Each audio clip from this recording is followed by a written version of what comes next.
The Stafford Speedway weekly highlights are presented by GAF Roofing. Green is out. And quickly out in front, Marvin Minkler. The tribute car to the LaJoie family. Sets a blistering pace, but look at the bid for second already, Kyle.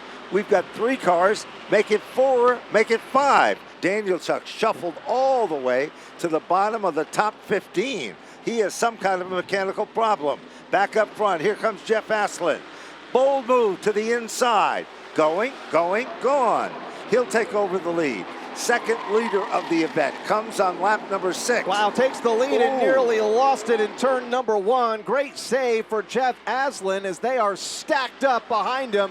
There's a whole lot of heavy hitters in this division looking to prevent that. And again, Aslan nearly loses that car off of turn number 4, halfway down in this street stock feature in a battle for the lead. 5 cars deep in turn 2. No question about it. Moving to the inside. Trott tries to make the move. Downey is there. Haidar is right behind him. Then it's Warren. Now moving in is Lafayette. 6 cars contending. They bump and they grind off turn number 4. Inside lane opens up. Tyler Trott to the bottom. Aslan to the outside. Brand new leader. 3rd leader of the event. And here comes Travis Downey behind the leader once Tyler Trott got out front. Oh, trouble on Haidar comes collected nearly with Downey. Downey goes around. Aslan in the outside wall. And caution comes out. Warren spins a 360. Right front damage to the 11 of Haidar. He's checking to see if the tires are in good shape here on the front stretch by scrubbing that car back and forth. And his closest competitor in the championship standings stopped up in turn number 3 in Travis Downey. And it looks like he's able to pull away, but Fluid on the racetrack has the best in the business to his outside, and that is Travis Haidar as they go back to turn 1 on the restart with 9 to go.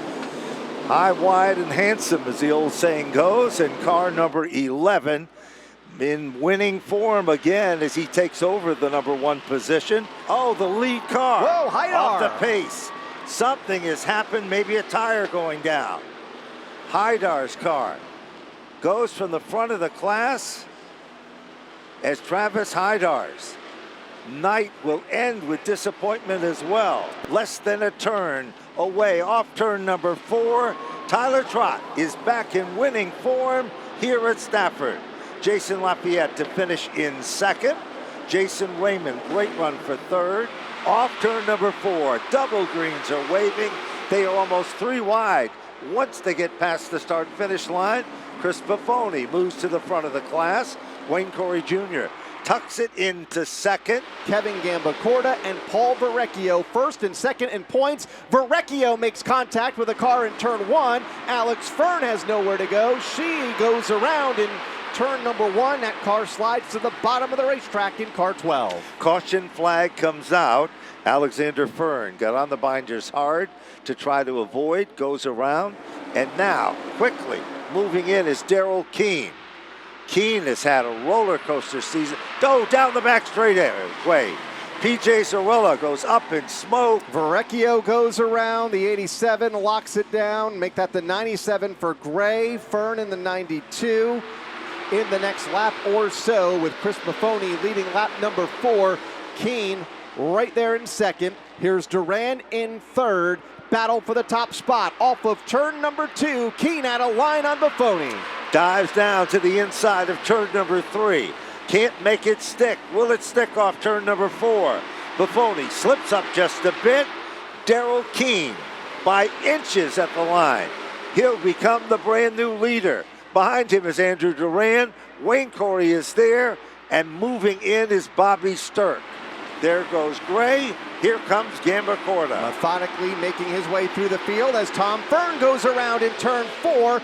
Alex Fern has to take evasive action. 2nd place point man, Paul Verrecchio, involved in the incident, along with Chris Meyer, who's a 2-time winner this season. So a couple of good cars stacking up off of turn number 4. It looks like also Saunders is involved. Daryl Keene has got the monkey off his back, and Daryl Keene is back in the winner's circle here at Stafford. Andrew Duran in for 2nd. Adam Gray to finish in third.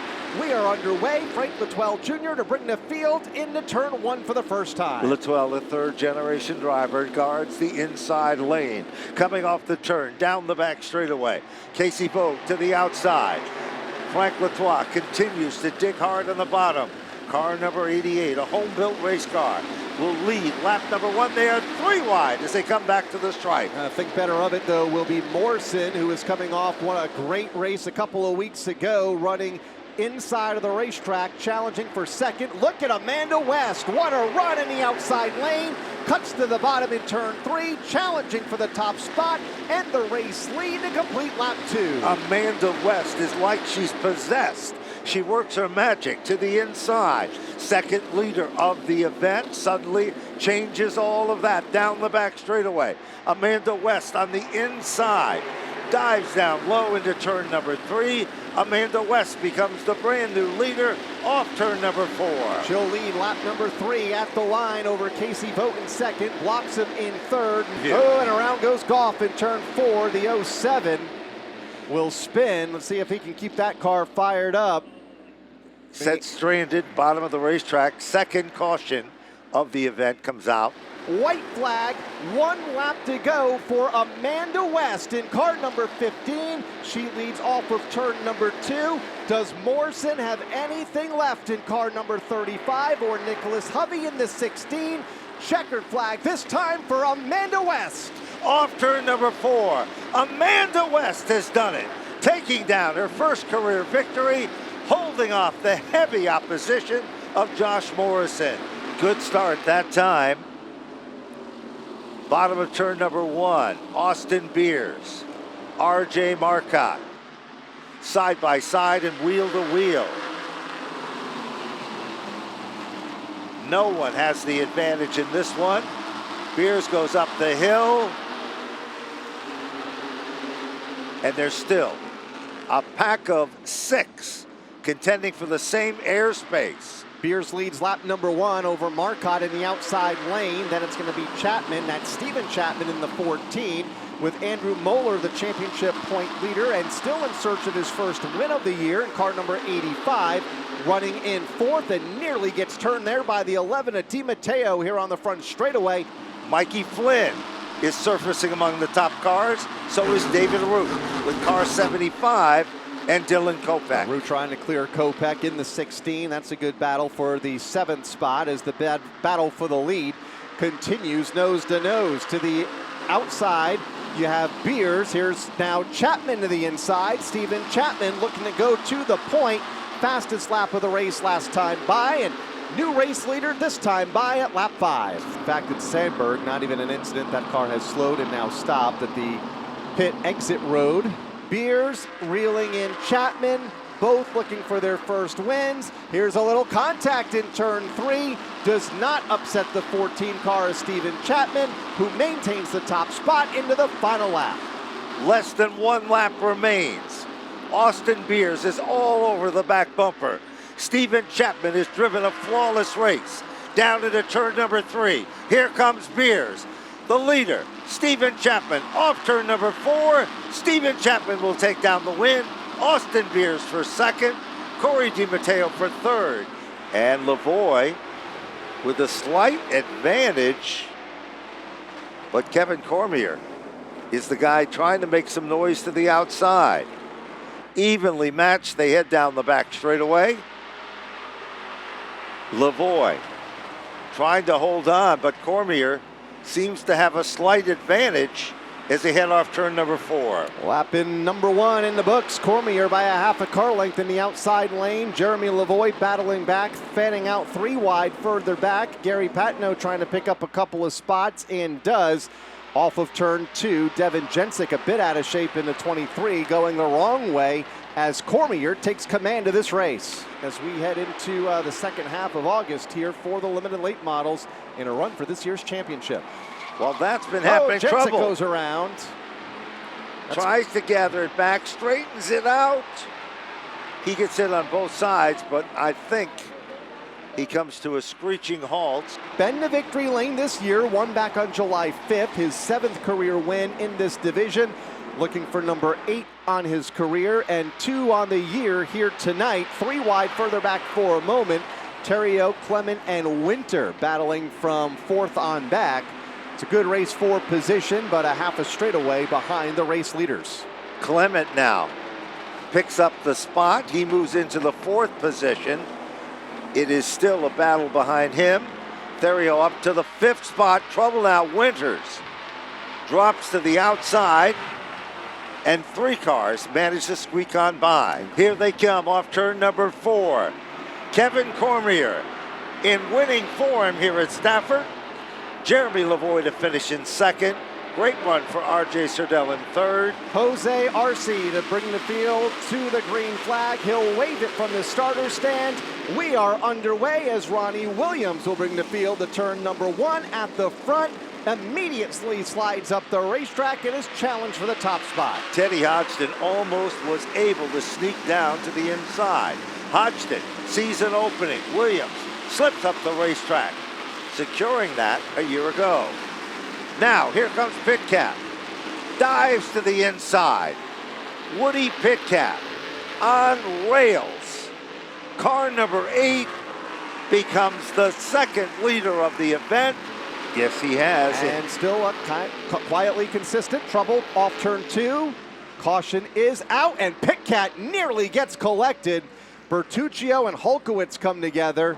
There are other drivers among the top 10 on the pit lane, including Ronnie Williams, Kyle Elwood, George Bissett Jr., Joey Cipriano, Tyler Berry, and others. Gets the lane open on the bottom.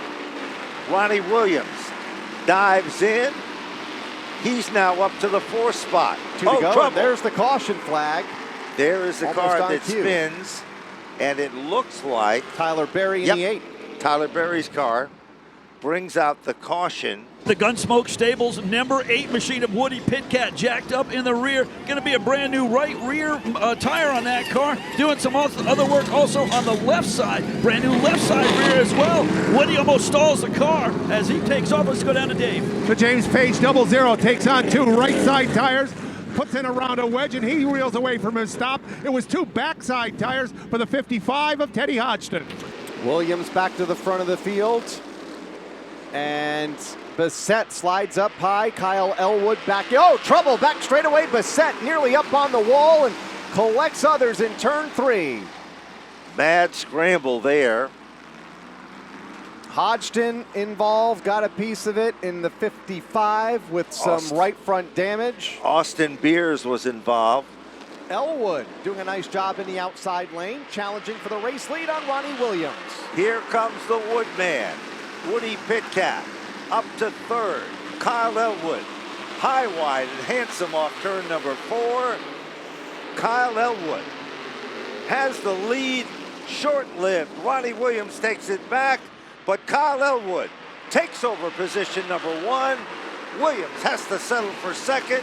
Here comes Woody Pitcat. Elwood holding off, or at least trying to, some of the best in the business here at Stafford in modified competition. Ronnie Williams, a multi-time SK Modified champion, as is Woody Pitcat, have racked up a lot of wins over the years between those 2 cars, and they are challenging Elwood now for the race lead. Elwood doing a good job, trying to keep as much momentum going in the upper lane. Now Williams is back in command, and Woody Pitcat sneaks into 2nd. Here comes Pitcat. Bold move to the inside. Woody Pitcat sinks it in at a ton. Woody Pitcat becomes the leader once again. Didn't take him long to get back to the front of the field for Woody Pitcat, about 6 laps. Looking for the belt. The Lincoln Tech Championship belt goes to Woody Pitcat. Michael Christopher in for 2nd. Ronnie Williams to finish in 3rd.